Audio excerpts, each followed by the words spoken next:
서울경찰은 신속, 친절, 공정하게 교통사고를 처리하고 있습니다. 교통사고 발생 시 현장에서 처리 요령. 유비무환. 아무리 안전운전을 하더라도 자이든 타이든 불쑥 마주하게 되는 교통사고. 일단 교통사고가 나게 되면 당황하게 됩니다. 그래서 반드시 조치해야 할 것들을 제대로 하지 못해 상당한 곤혹을 치르는 경우가 있는데요. 미리 그 대처 요령과 절차를 알아두면 많은 도움이 되실 겁니다. 교통사고는 사람이 사상을 당하게 되는 인적 피해 사고와 차량 파손과 같은 물적 피해 사고, 그리고 인적 물적 피해가 결합된 세 가지 유형으로 나눠집니다. 다음은 교통사고가 났을 때 꼭 알고 계셔야 할 점 몇 가지를 말씀드리겠습니다. 첫째, 사고가 나면 일단 차량은 움직이지 말고 제일 먼저 상대 차에 탄 사람들의 사상 여부부터 확인하시기 바랍니다. 혹시라도 부상을 당하여 도움이 필요하시면 즉시 119로 바로 신고하십시오. 사상자 구호 조치를 하고 나면 두 번째로는 사고 현장 보존을 위한 조치가 필요한데요. 사고의 원인을 입증하기 위해 휴대폰으로 현장 사진을 찍으신 다음 주변이 교통정체가 되지 않도록 차량을 안전한 곳으로 이동하셔야 합니다. 현장 사진은 우선 차량이 파손된 부분을 가까이에서 촬영하세요. 그 다음에는 앞, 뒤, 옆에서 약 20m 정도 거리를 두고 3번 촬영하거나 필요시 동영상으로 촬영하세요. 그리고 바퀴가 돌아가 있는 방향도 찍어두십시오. 바퀴의 방향은 가해자와 피해자를 결정하는 아주 중요한 증거가 되기 때문입니다. 사진을 다 찍고 난 뒤에는 사고 차량이 교통 안전에 방해가 되지 않도록 차량을 갓길로 이동시켜줘야 합니다.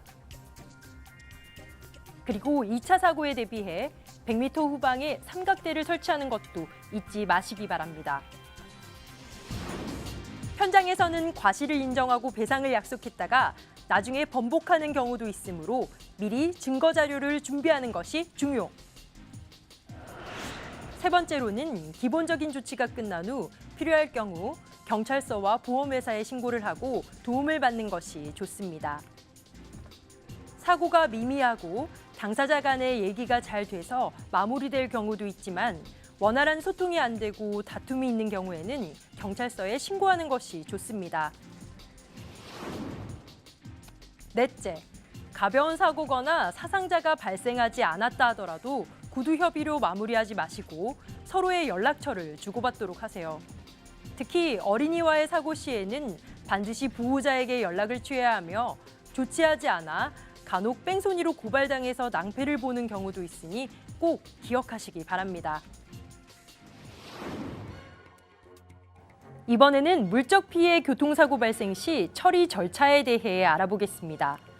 물적 피해 사고의 경우에는 종합보험에 가입되어 있거나 당사자 간의 합의가 되면 경찰서에 신고하지 않아도 별 문제가 없지만 사람이 다치는 인적 피해 사고의 경우에는 경찰서에 꼭 신고를 해야 하는 의무가 있다는 것을 잊지 마시기 바랍니다.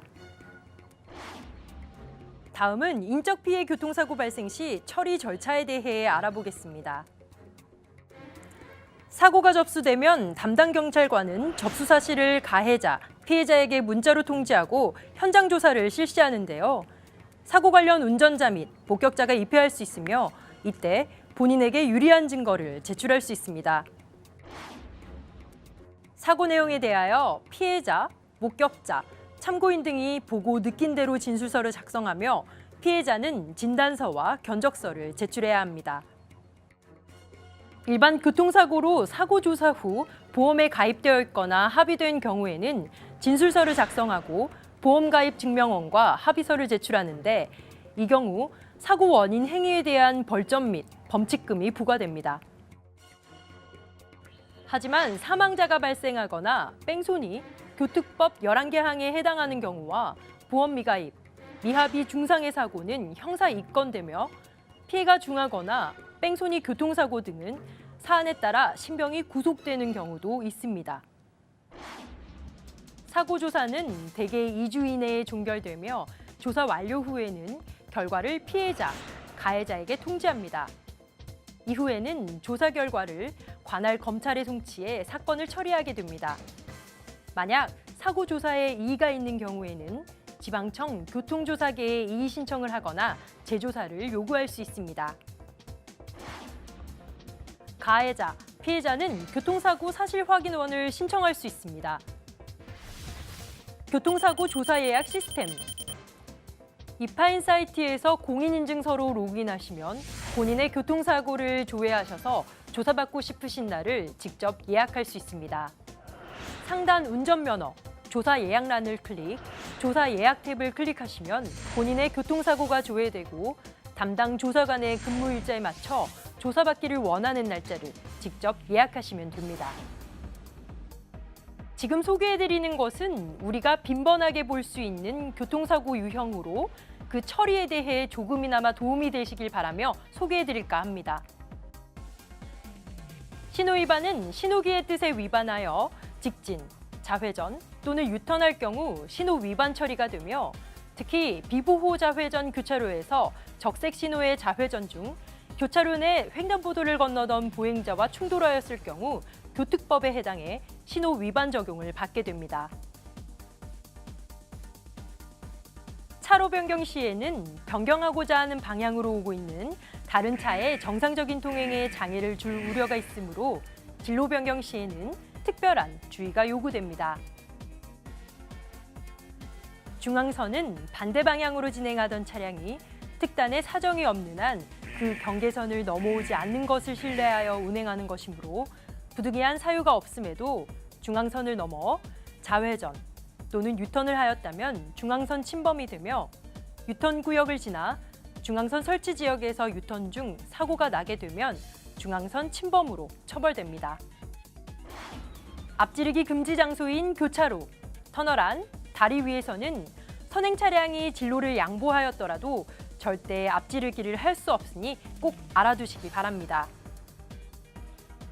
앞차를 뒤따라 진행하는 차량의 운전자로서는 앞차에 의해 전방의 시야가 가려지는 경우가 종종 있습니다. 그렇다 하더라도 앞차의 돌발적인 운전 또는 사고에 의해 자기 차량에 연쇄적인 사고가 일어나지 않도록 앞차와의 충분한 안전거리를 유지해야 합니다. 음주운전은 호흡 측정기에 의한 혈중 알코올 농도가 도로교통법 기준 0.05%를 초과하여 정상적인 운전이 곤란한 상태에서 운전을 하는 경우인데요. 자칫 사고로 이어져 인적 피해가 발생한다면 특정 범죄 가중 처벌 등에 관한 법률과 교통사고 처리 특례법 위반 적용을 받아 돌이킬 수 없는 결과를 초래할 수 있으니 절대 해서는 안 되겠습니다. 특히 함께 술을 마시고 음주운전 차량에 동승했을 경우 음주운전 방조 혐의로 조사받을 수도 있으니 음주운전을 못하도록 적극적으로 말려야 합니다. 신호위반, 끼어들기, 중앙선 침범, 고의 급제동 등을 하면서 난폭하게 운전을 하게 되면 형사처벌이 될 수 있습니다. 도로교통법 제46조의 3, 난폭운전 금지로 위반 시 1년 이하의 징역 또는 500만 원 이하의 벌금으로 처벌받습니다. 도로 위에 위험한 물건인 자동차를 이용하여 특정인에게 위협을 가하거나 공포심을 느끼게 한 행위를 보복운전이라고 하는데요. 단 한 번의 행위라도 제3자 입장에서 볼 때 폭행, 협박의 고의가 분명하고 사고의 위험과 위협의 정도가 인정된다면 보복운전에 해당됩니다.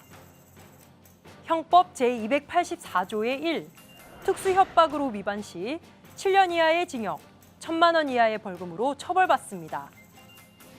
운전 중 난폭, 보복운전을 목격하시면 112, 사이버경찰청, 경찰서 홈페이지, 스마트폰 앱 목격자를 찾습니다로 신고하실 수 있습니다. 교통사고가 발생하면 상대방의 부상 상태를 반드시 확인하고 연락처를 교환하여야 합니다.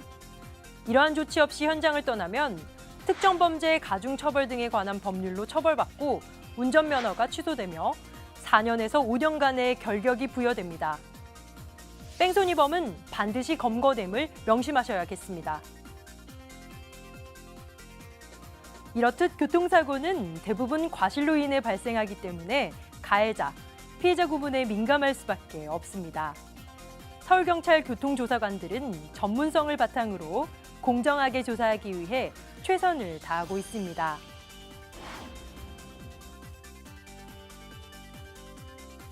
경찰서 조사 결과는 사법 처리에 관한 것으로서 민사상 배상, 즉 보험 처리는 별도의 문제라는 것도 알아두시길 바라며 교통사고를 겪지 않도록 늘 안전운전하시기를 기원합니다.